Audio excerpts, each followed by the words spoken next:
Solo 4 mujeres lo habían conseguido y 3 de ellas murieron en el descenso.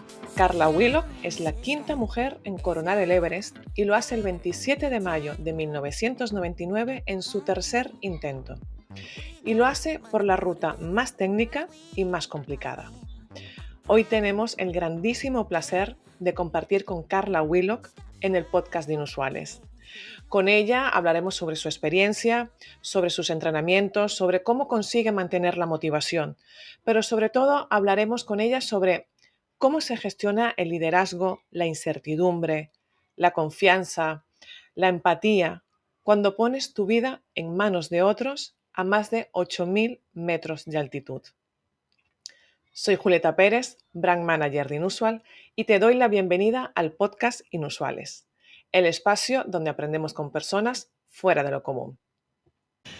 Bien, y ya estoy con Carla. No puedo estar más contenta, más emocionada. La tenemos aquí con nosotros. Vamos a hablar de muchas cosas, de mujer, de deporte, sobre todo vamos a hablar de liderazgo. Carla, bienvenida a Inusuales. Y Gracias. como a todos, te pido que empieces presentándote a ti misma, porque queremos conocerte como persona. Entonces, por favor, si puedes presentarte un poquito más desde el ser y un poquito menos desde el hacer, que eso ya lo iremos hablando. Claro que sí, bueno, pues feliz, gracias por esta oportunidad. Y bueno, pues soy Carla Willock, Carla Susana Willock Aguayo. Soy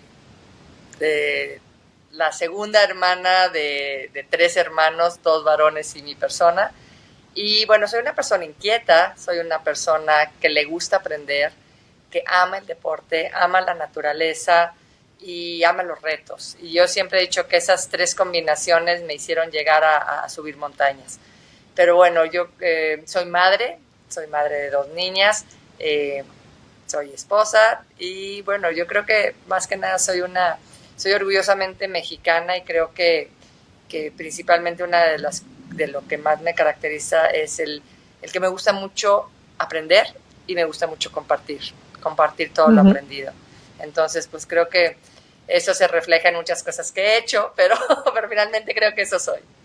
Claro, me encanta porque siempre que hacemos esta pregunta suelen haber como coincidencias entre todas las personas que entrevistamos y la curiosidad y las ganas de aprender son fijas. Y luego hay otras que no se dicen pero que se intuyen, que es la pasión. Sí, bueno, entonces, ahí vamos creando ya un perfil de liderazgo inusual que va como constatándose día a día en cada una de las entrevistas.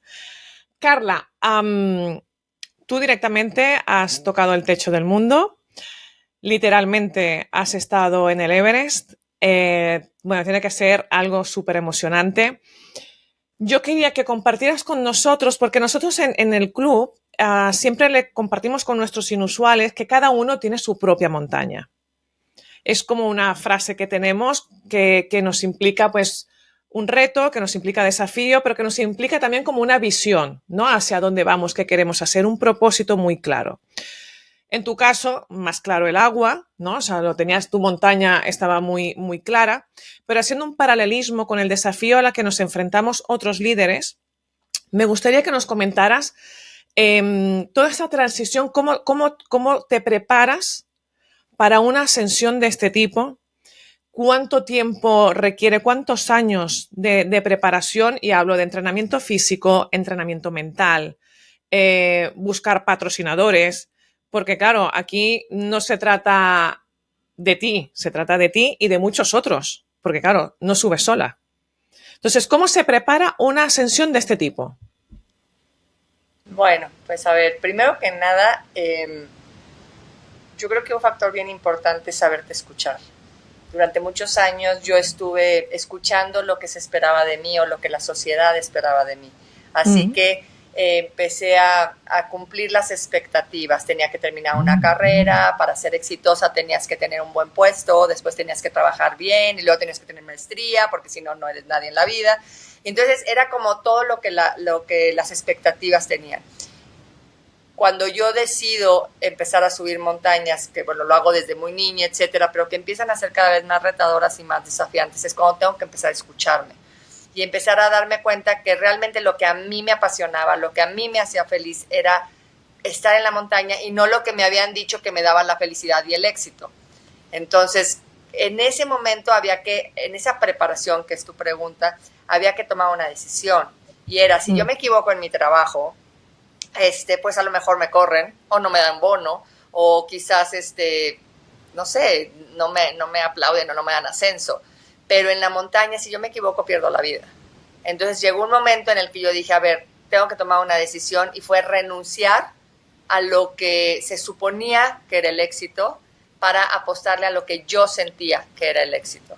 Entonces ahí empezó también este proceso de una preparación mental, de darme cuenta de cuántos paradigmas había que romper. Cuando yo empiezo a subir montañas no había mujeres que subían montañas, era como una que otra y era europea y una latinoamericana, o sea, jamás en la vida, como eso no es para mujeres. Te empiezas a enfrentar con esos tabús de que por qué quieres hacer esto, estás loca, etcétera. Y había que también preparar, decir, a ver, bueno, yo lo quiero hacer y cómo puedo aportar al equipo, cómo me puedo fortalecer, etcétera. Cuando renuncio a mi trabajo y todo, pues obviamente era también lo que dices tú, buscar los recursos. Entonces, no solamente el entrenamiento físico, el entrenamiento en habilidades y técnicas de montaña, el poder subir y bajar por tu propio pie, el saber, como te digo, que si te equivocas no es como que te sacan por default o no pasas al siguiente campeonato, aquí te mueres. Entonces era tomar en cuenta que había que prepararnos físicamente, también mentalmente, económicamente. O sea, yo tuve que crear mi propia empresa, que era yo. Y mi empresa requería de un fondeo, requería de de publicidad, de mercadotecnia, de crear un valor, de saber que las empresas iban a querer empatar con lo que yo estaba ofreciendo, el saber cómo venderlo, el tocar puertas, todo eso a la par de estarte entrenando y de estar físicamente apta. Entonces, bueno, finalmente todo fue esa preparación.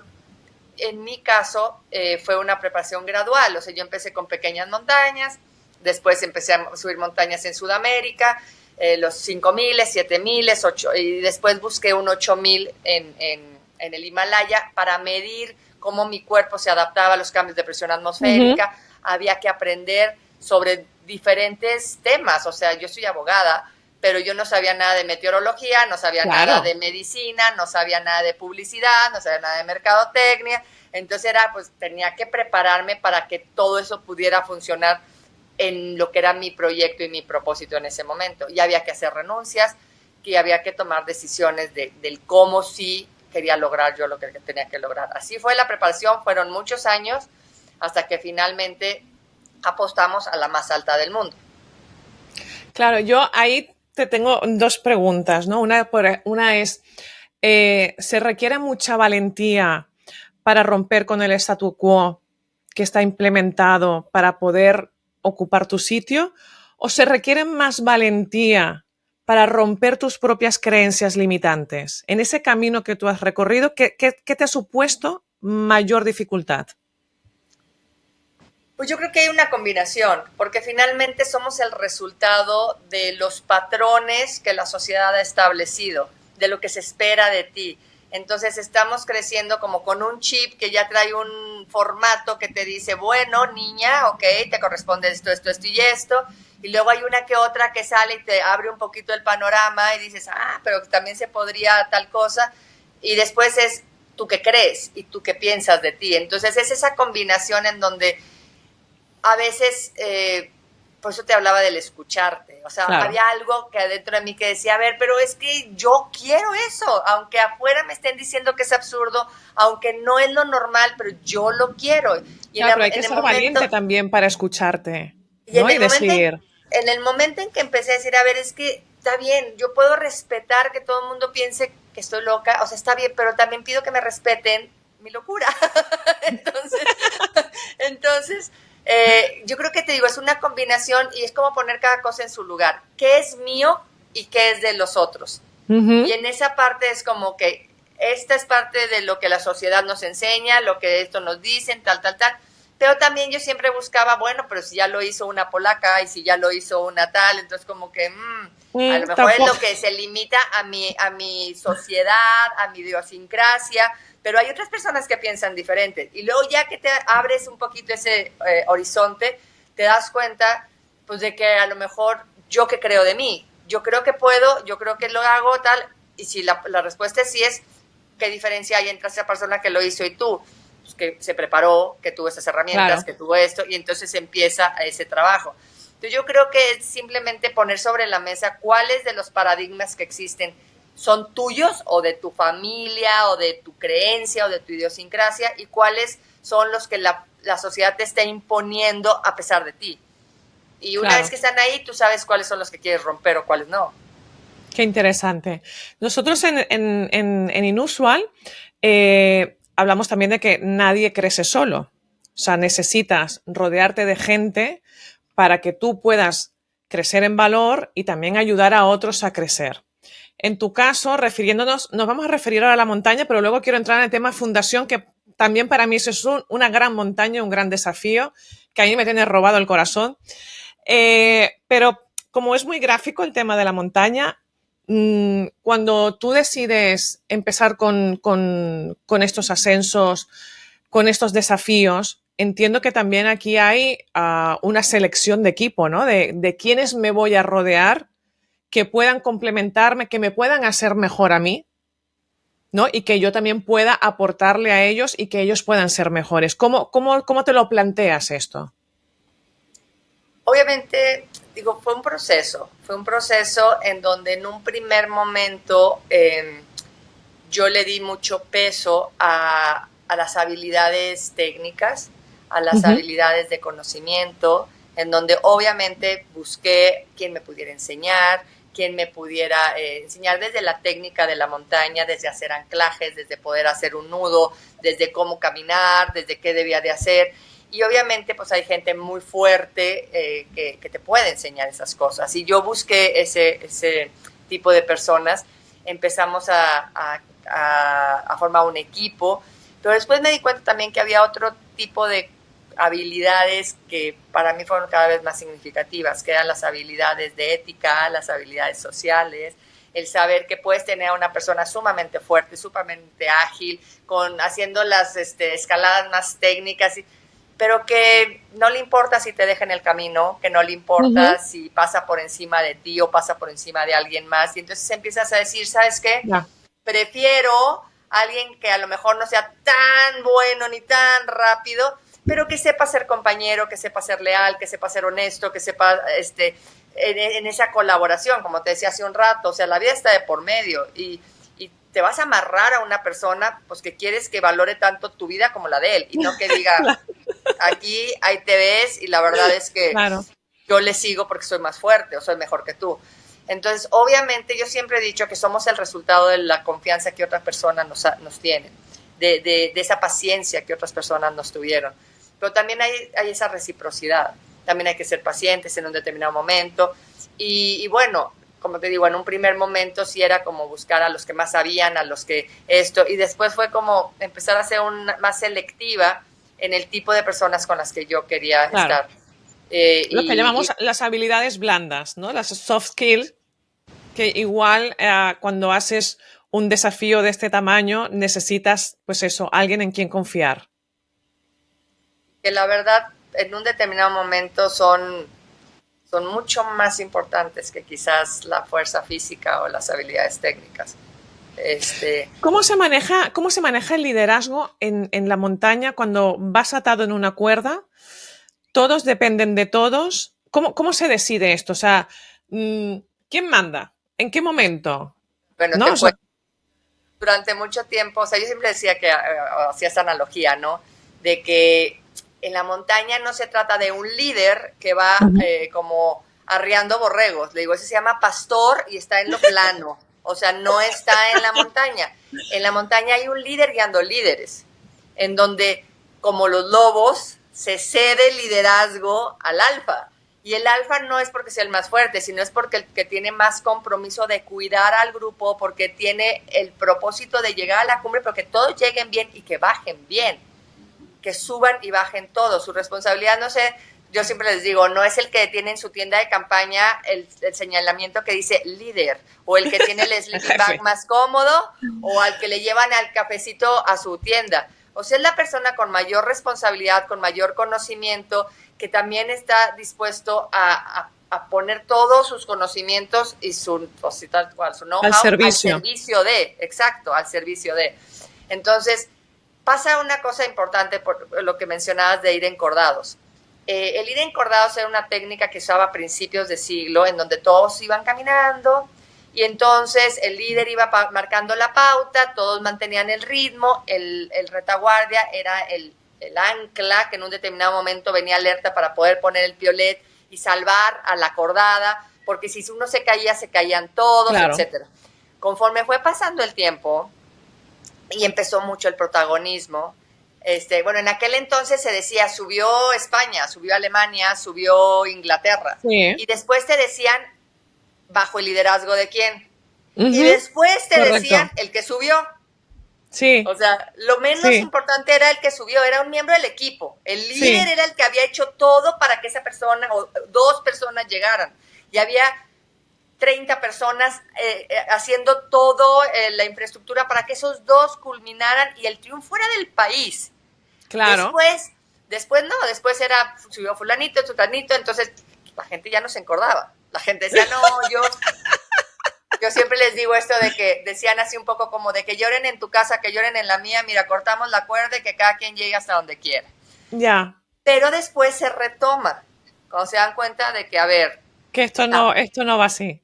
Esto no va así, aquí no importa si tú llegaste primero en un pie o caminando al revés.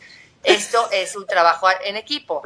Entonces, ¿qué es lo que sucede? Normalmente los más fuertes van a la cabeza y al final. Uh-huh. Con mayor conocimiento, más fortaleza. Los de en medio normalmente son los que simplemente van cumpliendo con el ritmo. Se va marcando una distancia que no sea, ahora sí que, como dice, como esta analogía de Buda, ¿no? El camino del medio. Ni tanto que tire, ni tanto que afloje, sí. porque si no, no puedes realmente avanzar. Se decide, o sí que el grupo lo decide, normalmente el líder, cuento una anécdota en Alaska, cuando yo llego a Alaska con un equipo de compañeros en donde yo solo conocía a Peter, que era neozelandés, y a Jeff, que era australiano, y los otros 4 compañeros yo no los conocía, eran amigos de ellos, y yo era amiga de ellos también. Pero cuando llegamos a la montaña, Peter nos dice, o sea, les dice a todos que vamos a subir encordados y que yo voy a liderar. Era la única mujer. Obviamente todos se quedaban así como, ¿cómo? ¿Ella? O sea, ¿por qué va a liderarnos ella? Y para mí fue como, y para mí también fue así de gracias, o sea, fue un honor para mí que me dijeran yo voy a liderar. Qué bueno. Pero él estaba liderando desde backstage, ¿no? Desde atrás, diciendo, vamos a respetarnos todos. Desde que yo llegué hubo uno que se me acercó y me dijo, ay, me caíste bien, igual y te ayudo en el ascenso. ¡Wow! Y yo así de... ¡Qué fuerte! O sea, súper condescendiente, ¿no? Entonces, cuando Peter se da cuenta de eso, claro, lo primero que hace es que me pone a mí a la cabeza un poco para decir, aquí todos somos iguales y todos nos ayudamos.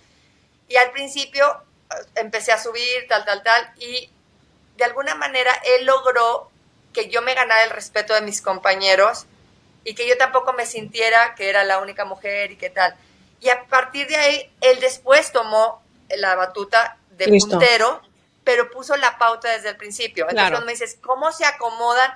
Dependiendo de la visión del líder y de lo que necesitaba para fortalecer. Él sabía que siendo yo la única mujer en el equipo, probablemente era el eslabón más frágil o más vulnerable. En el momento en el que a mí me fortaleció, el equipo se fortaleció. Listo. Y la acordada tomó un ritmo diferente. Entonces, cuando hablamos de ese liderazgo, el líder no siempre tiene que ir a la cabeza, a veces tiene que ser el que va al final, porque también, ¿qué sucede? En un determinado momento, estás en una arista y decimos, tenemos que volver, lo único que haces es voltearte. Claro, y ahora el último es el primero.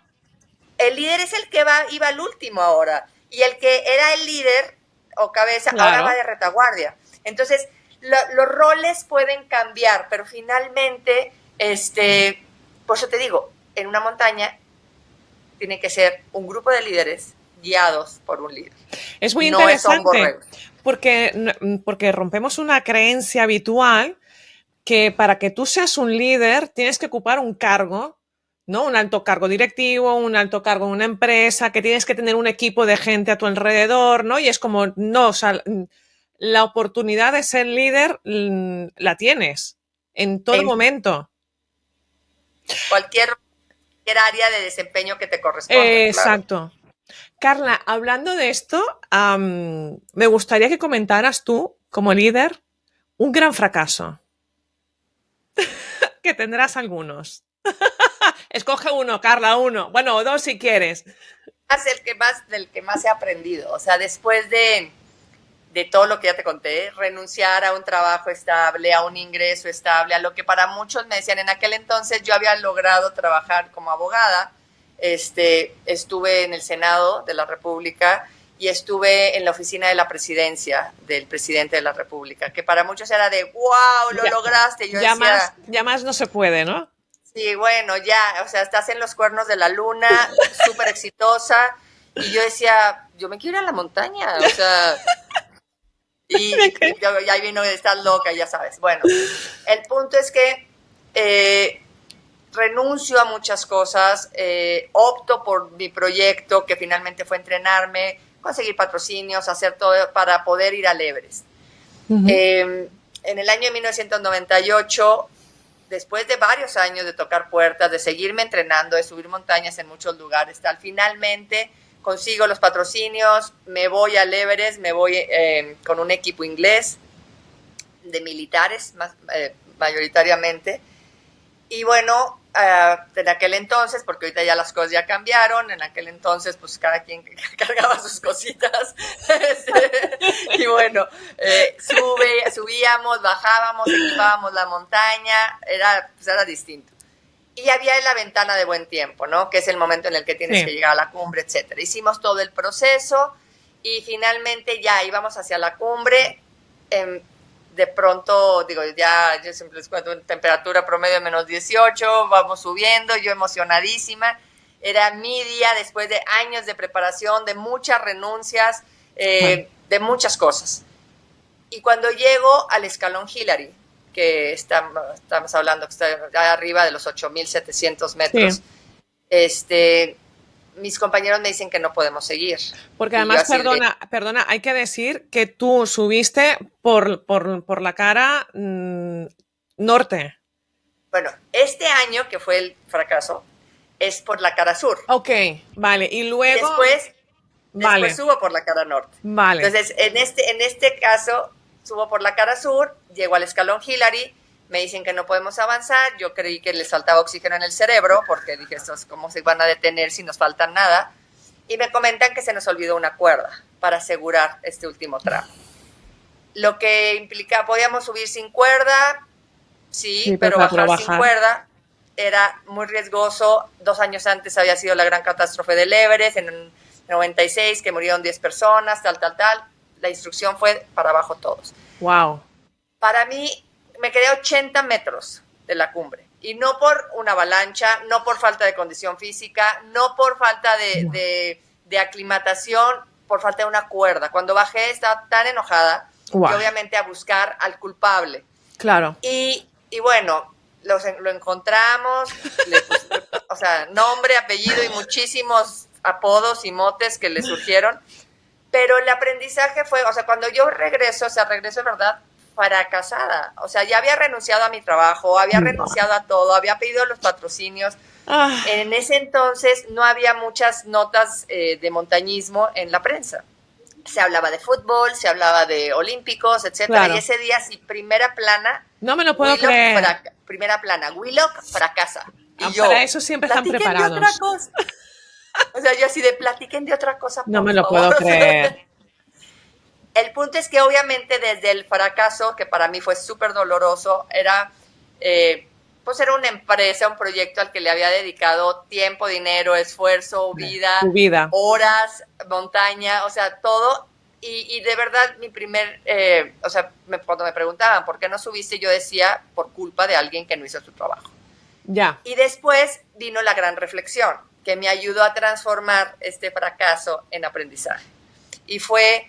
me encontré un trabalenguas en el que decía, aquí está, mira, Aquí lo tengo para que no se me olvide. Es así, Mira todos, cualquiera y nadie. Dice, alguna vez había que hacer una tarea, todo el mundo quería hacer algo importante, cualquiera lo hubiera hecho, todo el mundo pensó que alguien lo haría, al final todo el mundo tal.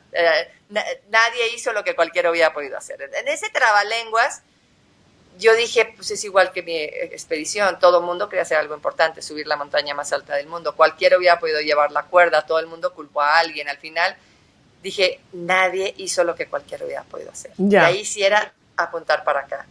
Yo no pregunté en qué te ayudo, quién la va a llevar, cómo le hacemos. Sí, o la llevo yo. Tanto. La llevo yo.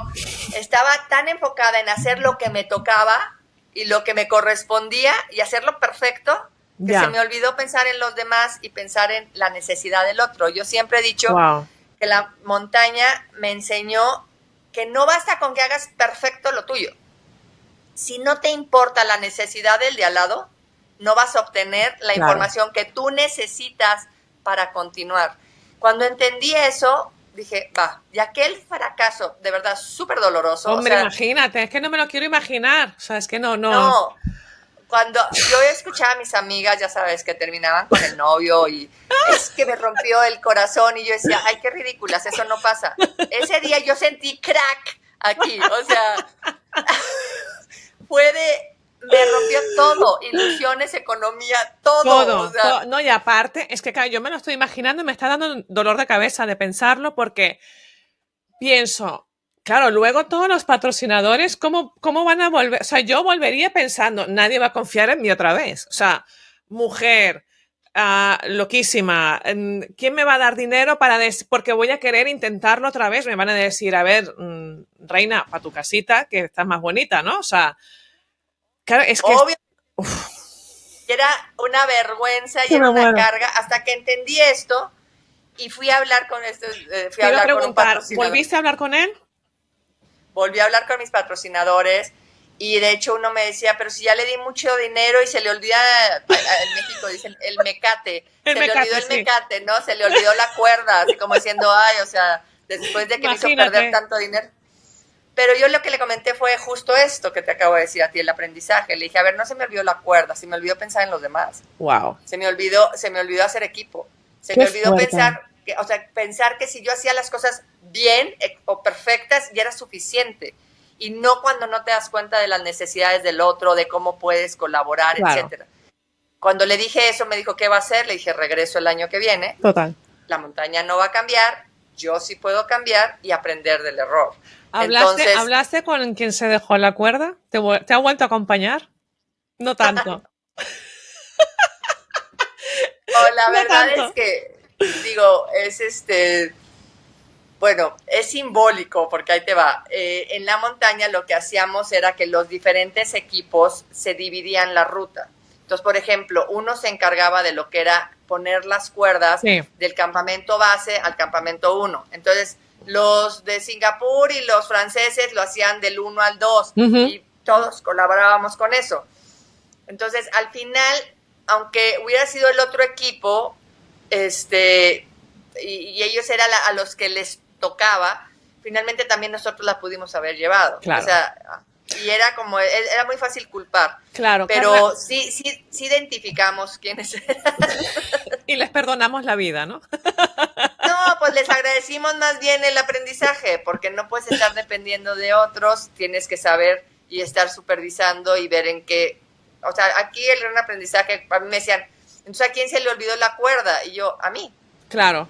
Sí, no hay que apuntar a nadie más. Pero, Carla, o sea, esa vuelta, esa bajada, es que no me lo puedo imaginar. ¿Cómo iba tu cabeza? Es decir, cuando te encuentras absolutamente fracasada, arrepentida de decir, ostras, ¿por qué no la cogí? ¿Por qué no me preocupé? Claro, luego son horas de camino pasando frío, atada a una cuerda con otras personas, ¿no? Que a lo mejor es el momento de que cualquier otro mortal que está en la ciudad pues sale corriendo, se va al gimnasio y da 3 patadas a un saco de boxeo, no sé. Pero claro, tú estás ahí y te espera un largo regreso todavía padeciendo las inclemencias de estar en alta montaña, claro. Entonces, mentalmente, ¿esto cómo lo llevas? ¿Cómo lo conseguiste? O sea, yo bajé, por un lado, y así en honor a la verdad, o sea, desde el enojo de nomás que me encuentre al que olvidó la cuerda. O sea, yo bajo nomás para decirle sus verdades, ¿no? Eso era una parte, es la verdad. Sí, y sí. la otra parte era, tengo que volver a subir en la misma temporada. O sea, yo lo que dije fue, tengo que volver a subir. O sea, no me quería tampoco perder energía ni perder fuerzas, porque yo decía, a ver, voy a volverlo a intentar. Y lo volví a intentar en la misma temporada. Bajo al campamento base, buscamos al culpable, lo que tú quieras, y yo digo, vuelvo a subir. Y me dice todas las personas, eso no se puede. Y un Sherpa que era muy famoso, porque ya había subido y roto varios récords, me dice, es que eso lo hacen los hombres fuertes, o sea, tú no vas a poder subir. Y yo dije, vuelvo a subir. Y volví a subir. Volví a subir en el 98 hasta el campamento 4. Y cuando llego al campamento 4, el acuerdo había sido de que pues yo iba a subir con oxígeno, porque ya era mi segundo intento, ya estaba más deteriorada, etcétera. Y el líder de la expedición me dice pues que ya estoy muy desgastada, que él no lo ve bien, y yo le digo, dame la oportunidad, tal, y me dice, está bien, pero si hace mucho viento, te bajas. Y yo, claro, o sea, no me lo tenía que decir, ¿no? Entonces, llego al campamento 4, contamos los tanques de oxígeno y faltaban 2. Y le digo, es que faltan 2, y me dijo, es que no pensé que ibas a llegar. Ya lo subí. Dios. Escúchame. O sea, no me lo puedo creer. La primera no bajada, me lo puedo creer. La primera bajada del fracaso fue desde el, te lo digo, o sea, desde el enojo, pero también desde voy a volverlo a intentar, no me tengo que desgastar, tranquila, vas a volver a subir, tal. Pero la segunda estaba hecha polvo. Uf. Polvo porque no confiaron en mí, porque no me apoyaron, porque fue así de, hice todo, o sea, como en qué parte creían que estaba jugando. O sea, ellos dijeron, déjala, pero no va a subir. Que se calle. Que se calle. Y cuando subí fue así súper fuerte, fue muy, muy, muy doloroso, porque todos esos días en los que estuve subiendo nunca creyeron que yo iba a hacerlo. Qué fuerte. Entonces, cuando ya finalmente bajo, que bajé ya, digo, con 12 kilos menos, o sea, así súper autoconsumida del esfuerzo, etcétera.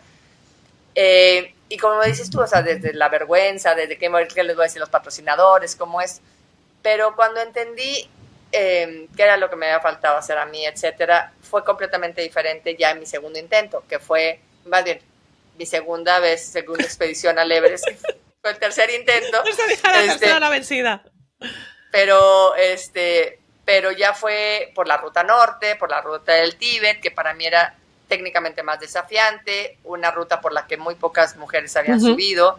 En aquel entonces, hace 25 años, solamente había 4 mujeres que lo habían logrado, 3 de ellas habían perdido la vida de bajada. Era mucho más desafiante. Yo dije, a ver, voy a hacerlo por una ruta más técnica, más demandante y ya más preparada y con un equipo en donde colaboráramos entre nosotros, en donde ya nos conocíamos, etcétera. Y los resultados fueron muy positivos. ¿Cómo te enfrentas al miedo? También fue un proceso que cambió. Al principio me acuerdo que mi mamá me decía, ¿es que no te da miedo? Claro que la que tenía miedo era ella. Claro. Me decía, ¿no te da miedo? Y yo decía muy, bueno, muy inmadura. Yo, el miedo es mental. O sea, así como... el miedo es mental, yo me enfoco en otra cosa. Sí. Y la verdad es que después de pérdidas de compañeros, de situaciones graves, de avalanchas, de situaciones de verdad, te das cuenta que el miedo es un aliado.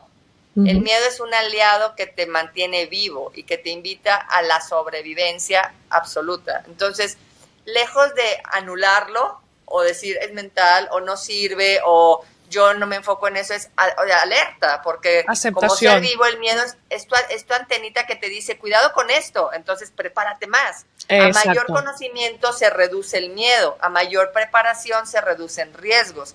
Entonces, el miedo para mí era simplemente esa alerta. ¿Qué tienes miedo a morirte? ¿Por qué? Porque a lo mejor pasa esto, prepárate. Claro.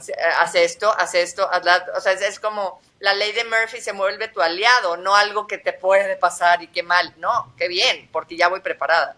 Claro. Entonces, en ese proceso fue como de haber dicho, es mental y no importa, ya sabes, a abrazar el miedo y decir, eres mi aliado y quédate conmigo, porque finalmente si pierdo el miedo voy a cometer tonterías y voy Correcto. a hacer cosas erróneas. Entonces quiero que estés conmigo como ese aliado, no como ese miedo que te paraliza y que ya te friqueas y no sabes qué vas a hacer de la vida. Ujú. Es manténme alerta, manténme atento, manténme a la expectativa, pero también concentrado. Entonces es como ese baile Sí. entre el miedo y la confianza en donde se complementan. Claro, te va Y mostrando hoy, un poco como las zonas oscuras. claro, y que finalmente, o sea, es como el yin y el yang, ¿no? En cada cosa de Claro. luz hay algún puntito y en cada cosa oscura hay un aprendizaje. Entonces es mantén ese balance. Y hoy por hoy, la verdad es que creo que el miedo pues, es mi aliado. Qué bien. Carla, finalmente consigues llegar. Vamos a desvelarlo. Llegaste.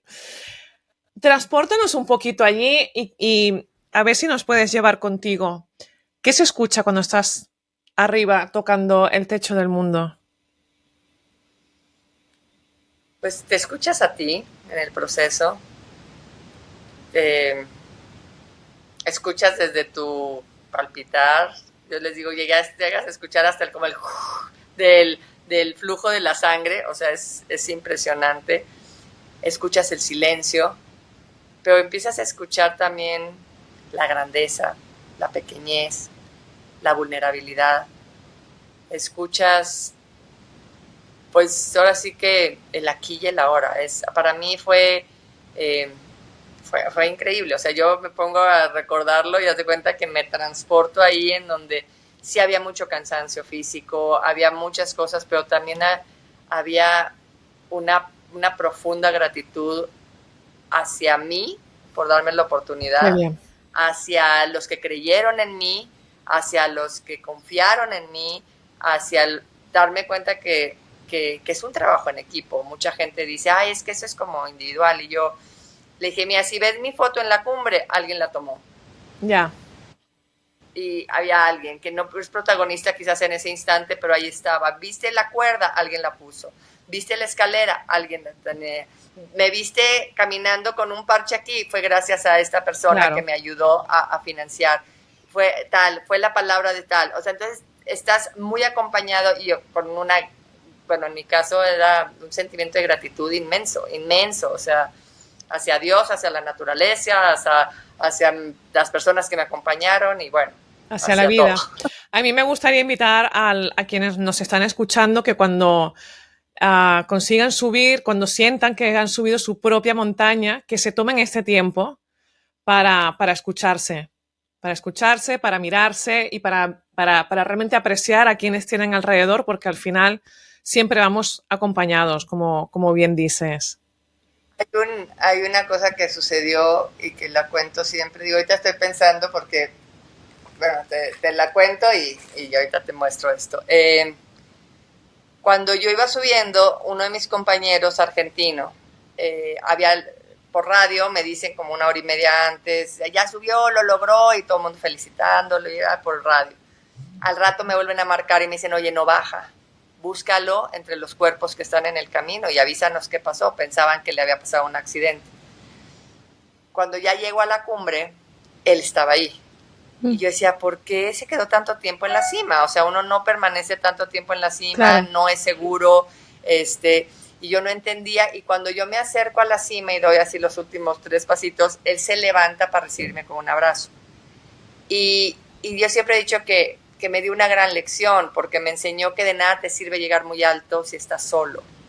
Se esperó una hora y media a que llegáramos mi Sherpa y yo, que wow, mi Sherpa estaba filmando, porque el éxito que se comparte se multiplica. O sea, para mí eso fue claro, como muy significativo. Estar en la cumbre no solamente era todo lo que ya te mencioné, ese silencio, tal, pero era también ese abrazo, ese compartir el éxito, ese poder saber que hay alguien que me esperó, que hay alguien que estuvo ahí, para que cuando yo llegara poderlo compartir. Para mí fue muy significativo. Y bueno, ahorita te cuento porque justo ayer me llegó, así, ayer, a este ver, cuento, que es mira, Explora con Kaila, y sí, es precisamente, se llama Conociendo al Yeti en el Everest.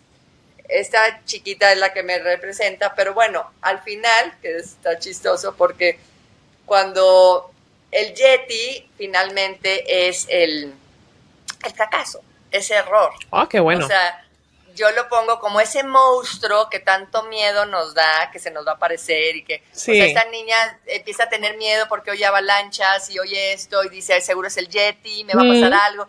Pero al final es ese miedo interno que todos tenemos del fracaso, del cómo voy a quedar en ridículo y si esto no me funciona. Claro. Y luego se supone que ella platica con el Yeti y se hacen amigos y él le dice es que no soy un monstruo, yo soy un guardián y Ujú. todo lo que voy a hacer es cuidarte. Entonces, por ejemplo, aquí está esta imagen en donde al final cuando ella ya lo ve como su guardián, el Yeti la protege de los Qué vientos y bonito. la... Entonces, bueno, es así. Qué Y lo que bonito. te decía, y bueno, y obviamente el final, el abrazo de cumbre. Qué lindo. Mira, me estoy súper emocionada, ¿eh? Entonces, bueno, este es un cuento obviamente para niños, que lo que busca es precisamente compartir con chiquitos que se vale equivocarse Ujú. y que a lo mejor que veas en ese monstruo pues tu maestro, tu aliado y después tu mejor amigo. Y Claro. es así como termina, de que ya son súper amigos, el error, el Qué monstruo y bonito. ella. Pero, Todo este tema de formación, y ahora quiero pasar a lo que es la fundación, que es otro gran desafío, otra grandísima montaña. Todo este aprendizaje, toda esta mochila, todo tu legado, lo haces, lo intentas hacer como muy, muy expansivo, extensible. Entonces has creado una fundación para líderes jóvenes que esté íntimamente relacionado con la sostenibilidad y la naturaleza. A mí me parece increíble porque cuando investigaba sobre ti y leía sobre la fundación, yo me imaginaba como quien te imaginaba a ti tirando una piedrecita a un lago y cómo se van creciendo las ondas, ¿no? Y esto se va haciendo cada vez más grande y que puede haber a alguien al lado tirando otra piedrecita y juntando ondas y haciéndola cada vez más grande. Y esto es tu fundación. Coméntanos un poquito, Carla, en qué consiste, cómo lo llevas y exactamente cuál es el propósito. bueno, eh, cuando, cuando llego a la cumbre del Everest, uno de mis pensamientos fue, bueno, ni en 10 años termino de dar gracias. O sea, fue como, era para mí, 10 años me tomó llegar a la cumbre. Y yo dije, bueno, ni en otros 10 años termino de No, dar gracias. Y prometí regresar. Pero cuando yo bajé de la montaña, le pedí al secretario, al ministro de Educación, que si me daba oportunidad de trabajar con niños para empezar a cambiar un poco esa mentalidad de que cómo nos veíamos y un poco también por eso son los cuentos, porque es que no dejen de soñar los niños, que se crean capaces, de que se den oportunidades, etcétera. Entonces empecé a trabajar con niños, pero yo les platicaba y les decía cosas. Hasta que llegó un momento en que dije, es que los tengo que llevar con la gran maestra, no solo es platicarles, es que ellos se acerquen. claro. Y surge la idea de la fundación. Siempre he trabajado con jóvenes y con niños desde siempre, desde antes de subir, o sea, siempre. Pero para mí era muy importante porque para mí lo fue, para mí era muy importante meter los pies en un río, estar cerca de la nieve, estar en un bosque, o sea, yo decía, es que a mí eso me nutre demasiado, y hay chavitos o hay niños que viven en colonias en donde no hay un árbol, o sea, donde el cemento y el pavimento, o sea, Sí, lo tienen llenan una todo. plantita, o sea, no, y creen que la naturaleza es algo allá lejano, etcétera. Entonces yo decía, nadie ama lo que no conoce. Ujú. Entonces, ¿cómo van a cuidar la naturaleza si ni la conocen, ni les interesa y todo el tiempo están en aparatitos, o sea, desconectados totalmente? Entonces, lo que se me ocurrió fue, bueno, voy a trabajar con un grupo, voy a trabajar el liderazgo, pero tienen que ser personas que les importe la naturaleza. Entonces, lo que hicimos fue lanzar una convocatoria, bueno, obviamente alianzas con empresas, Claro. con educación, etcétera, hacer Otro, toda otro, otra ascensión, igual. otra preparación en Claro. muchos aspectos y la idea era convocar a que los niños, el que quisiera, que se volviera explorador. Entonces un poco era como, para ser explorador tienes que cambiar tu visión y Ujú. tener esa curiosidad, esa capacidad de asombro. Entonces tú dime, así tú, grupo de 5 niños, díganme qué problemática encuentran en su entorno, qué van a hacer para solucionarlo, propongan algo, implementenlo y que ese resultado beneficie de manera directa al medio ambiente.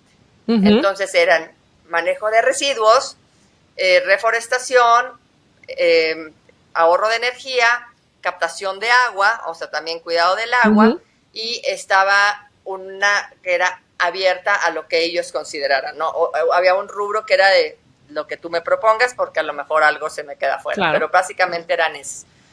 Y entonces empezamos a ver pues las diferentes realidades que tenían. Esto lo hicimos con escuelas públicas.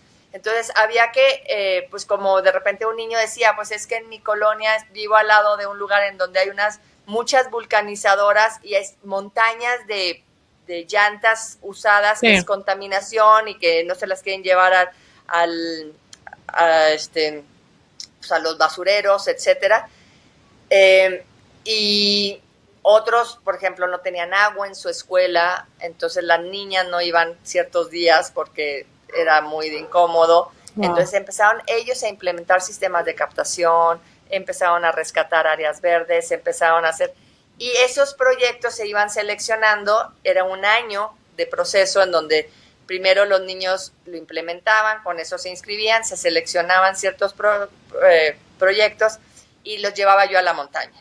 Entonces, en el momento en que ellos iban a la montaña, ellos ya tenían su experiencia de explorador y tal, y les decía, ya lo lograste, ahora trasciende y llévalo a toda tu escuela, a tu colonia, a tus papás, etcétera. Y los que lo lograban en la segunda etapa tenían un curso de liderazgo, que lo hacíamos en una propiedad que tenemos, en donde venían a acampar, ellos les traíamos personas que los capacitaban para que supieran hacer poner una tienda de campaña, hacer su comida, como las herramientas básicas de sobrevivencia.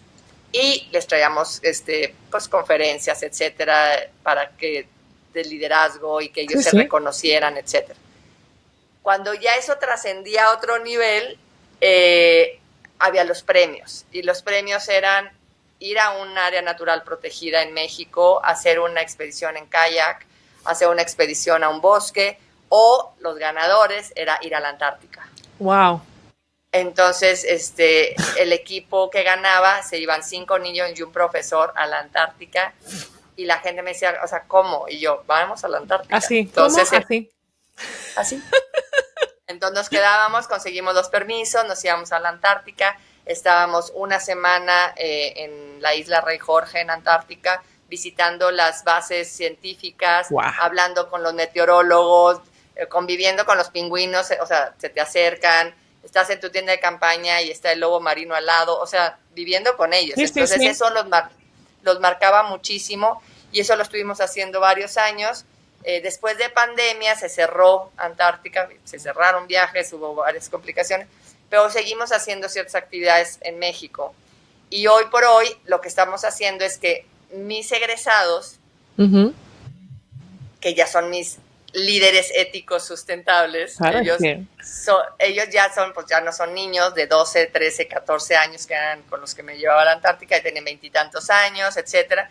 Y ellos están llevando a cabo proyectos y lo que estamos haciendo ahorita es potenciando y haciendo una red para que ellos puedan tener contactos, etcétera, y seguimos en capacitación con ellos. Qué fantástico, porque es que es como evidenciar, ¿no? O sea, toda la mochila que llevas de aprendizajes en la montaña, poderlo realmente aterrizar, replicarlo, ¿no? Y impactar directamente y dejar un legado que sabes que esto va a ir funcionando durante décadas. Estés tú o no estés tú, que al final nosotros es lo que insistimos tanto cuando cuando hacemos contenidos en el club, que realmente el legado más valioso es el que tú haces, el que existe cuando tú ya no estás, que puede seguir funcionando aunque tú no estés ahí para dirigirlo. Y digo, yo sigo en contacto con estos niños, estuvimos también haciéndolo con un grupo de scouts, con diferentes escuelas, pero la realidad es que ves los resultados, o sea, es como un arbolito, o sea, al principio dices, bueno, ahí va y vamos a ver, y fueron muchos los niños que participaron, o sea, esto sí impactó a miles de niños, pero ahorita sí tenemos como ese grupo, ese semillero de líderes que no sabes, son mis niños, o sea, Qué yo veo fantástico. que ya una de mis niñas se graduó de doctora y la otra es ingeniero forestal y el otro es tal, Increíble. y, y te das cuenta que, bueno, a ellos les marcó mucho tener esta experiencia de saberse, lo que decíamos en un principio, de saberse líderes en cualquier posición en la que estés. Yo de verdad me sentía muy orgullosa, decía, a ver, estos chiquitos no tuvieron que estudiar una maestría, ni ir a la mejor Ujú. universidad. Con 13 años se pusieron a Claro, investigar y ellos te hacían las mediciones para la tubería que necesitaban para el sistema. Y yo así de, ¿qué? O sea, ellos tenían que enseñarnos todo. Unas niñas que rescataron un baldío y lo convirtieron en un parque y ellas checaron cuáles eran los árboles endémicos, el porqué, o sea, imagínate. impresionante. Entonces, es de verdad ese conocimiento y esas ganas que ya existen en los jóvenes y que bien canalizados tienen, no les tienes que decir qué hacer, ellos No, saben es darle resolver. el espacio, darle la oportunidad y el espacio. Entonces, bueno, para mí ha sido ahora sí que muy gratificante porque uno cree que, o sea, yo creía que sí, la montaña me enseñó mucho y les voy a ir a enseñar. Y los que me venían a enseñar eran ellos. Y yo tenía que seguir aprendiendo y seguir preparándome porque era impresionante, pero es un crecimiento que me encanta, que me Qué encanta fantástico. aprender de ellos, aprender de cosas nuevas, actualizarme y darme cuenta que bueno, así funciona la naturaleza, en Claro, esa reciprocidad, en esa retroalimentación, en esa colaboración, o sea, así funciona. y tanto. Carla, vamos llegando al final. Tu entrevista sé que, bueno, va a servir de inspiración para muchísima gente. Estoy muy agradecida. Y ya para terminar, solo saber tus pies ahora a dónde te llevan. Tus botitas para dónde van. Este, Bueno, pues sigo trabajando mucho con empresas. Tenemos una consultoría en donde no solamente eh, damos conferencias de motivación y de liderazgo, hacemos mucho trabajo en equipo, integración, hacemos workshops, tanto indoors como outdoors. Ahorita tengo un proyecto en donde estamos haciendo leadership ventures, las aventuras de liderazgo en la Patagonia, en donde ponemos en sitio, sí, me llevo Aquí ejecutivos al si alguien se ladito. quiere apuntar. Y en donde la verdad dices, pues es muy fácil estar dando instrucciones en tu escritorio, pero cuando estás cansado, cuando estás mojado, cuando tienes frío, cuando no has dormido bien y que aparte y que todavía tengas que dar instrucciones y poner el ejemplo y hacer esto es llevarte al límite y entonces ahí cada noche eres evaluado como líder y luego te toca a ti, luego al otro y tal. Entonces son unas experiencias muy, muy positivas y que te construyen muchísimo porque te sacan de tu zona de confort y te ayudan a aprender mucho de ti. Hombre, claro, Entonces, ahí bueno, descubrirán, o sea, abrirán puertas que ni sabían que tenían. No habían abierto, sino que ni sabía que tenían. sí, o que no le daban la importancia. Entonces, sí, pues eso es lo que estamos haciendo ahorita. Estamos trabajando con estos equipos y pues con las empresas, con los cuentos, que me encanta, trabajar con niños siempre me va a encantar. Y seguimos con Fundación, seguimos haciendo Qué bien. proyectos con Fundación. Entonces, bueno, pues hay mi familia, mis hijas, entonces hay muchas cosas. Una última pregunta ahora que dices de la familia y con esto sí prometo que terminamos ya. Para nosotros es súper importante, insistimos mucho en el equilibrio vital para tu salud mental, para tu autocuidado. ¿Cómo gestionas tú tantas cosas teniendo familia, teniendo dos niñas, trabajo, montaña, etcétera? ¿Cómo consigues, o si lo consigues, espero que sí, cómo consigues ese equilibrio para mantenerte, ¿no? En buen estado de salud mental, física y emocional? Mira, esa pregunta me la contestó un amigo que es compositor y él siempre me decía que una melodía es la correcta combinación de sonidos y silencios y que cada nota tiene diferente pues, tonalidad, ¿no? Diferente vibración. Entonces, para mí los silencios es estar en esa montaña y los sonidos pueden ser esa nota que puede ser un do, un re, un mi, ya sabes, pero que también son como esos momentos de calidad que paso. O sea, llámese de nutrirme a mí, llámese de estar con mis hijas, de dedicar el tiempo. También son procesos, es diferente lo que necesitaban mis hijas de bebés que lo que necesitaban en kinder, en primaria, ahora en universidad.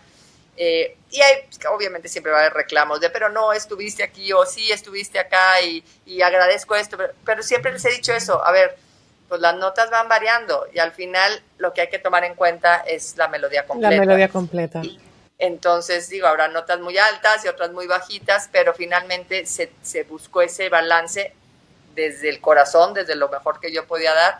Y bueno, ahora sí que la melodía completa pues, son los resultados. Cuando yo veo que pues que son niñas con una buena autoestima, que están estudiando bien, que una ya va a terminar la carrera, que la otra está en proceso, pues dices, ahí vamos, ahí va. No lo he hecho tan mal. No, sí, y para mí era muy importante que vieran la vida desde otra forma, o sea, que entendieran la importancia que tiene la naturaleza, la importancia que tiene el autocuidado, la seguridad, o sea, varios aspectos que les sirven en otras ocasiones. O sea, por ejemplo, digo, no sé, mis hijas están en universidad las dos y ellas saben que pues ir a una fiesta, ir a un lugar puede tener riesgos, tanto como en la montaña, pero allá sí nos poníamos el equipo adecuado, acá cómo te vas a proteger. Entonces, muy bien. También les sirve. Claro, claro que sí. Bueno, Carla, te he quitado un montón de tiempo. Te agradezco muchísimo que compartieras este momento con nosotros. Te invito a que te pases por el club, que veas un poco los inusuales que tenemos creando contenido, creando valor, ayudando a crecer unos a otros. Y si vienes por España, a ver, toca tocar la puerta de Inusual y quedar para hacer algo presencial, ¿vale? Pues abrazo a todos y muchísimo éxito y bueno, que sigan compartiendo ese abrazo de cumbre en su montaña personal. Gracias. ¿Qué lecciones de liderazgo y trabajo en equipo podemos aplicar desde las cumbres más altas del mundo hasta nuestras organizaciones diarias? Después de esta inspiradora charla con Carla, yo ya sé qué frase voy a escribir en mi libreta de aprendizaje y liderazgo. Nadie lo consigue solo. No es que no lo supiera, pero son esas frases que no quieres olvidar. Y quizás también a mí me resuena especialmente porque es la que más me conecta con todos vosotros. Ahora me encantaría leer en los comentarios con qué aprendizaje, con qué frase te quedas tú. Nos vemos en el próximo podcast de Inusuales. Gracias por ser y estar.